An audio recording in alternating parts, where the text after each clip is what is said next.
Sir, this is a bank, not a charity. The woman's voice cut through the lobby. Her name was Rebecca, head teller at First National Bank. She stared at the man in front of her. His clothes were torn. Dirt covered his face. "I need to make a deposit," Arthur Whitmore said quietly. Rebecca laughed. "Tom, escort him out." The security guard started walking over. Customers stepped back. Some pulled out phones. "Ma'am, I have money." "Money?" Rebecca cut him off. "Where would someone like you get money?" Then a young voice spoke up. "I'll help him." A girl named Emily stepped forward. 24 years old, 6 months on the job. Rebecca grabbed her arm. "Emily, don't be stupid. When you get fired, don't say I didn't warn you." The other tellers laughed. Emily pulled away. "Sir, please come to my window."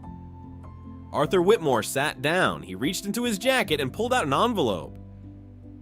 Inside were checks. $50,000, $30,000, $20,000. Emily's hand shook.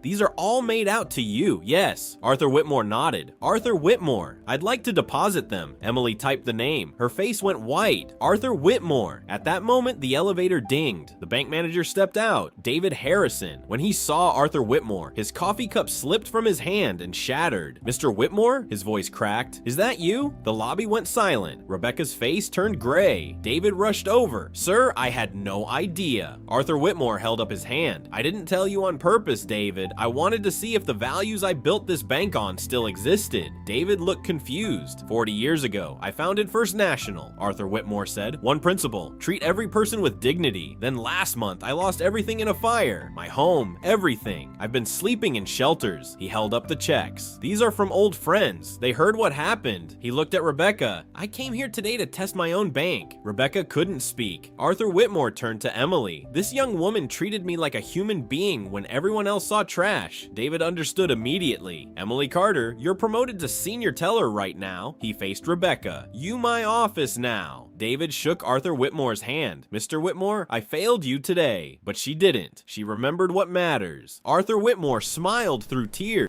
I just needed to know that someone still cared.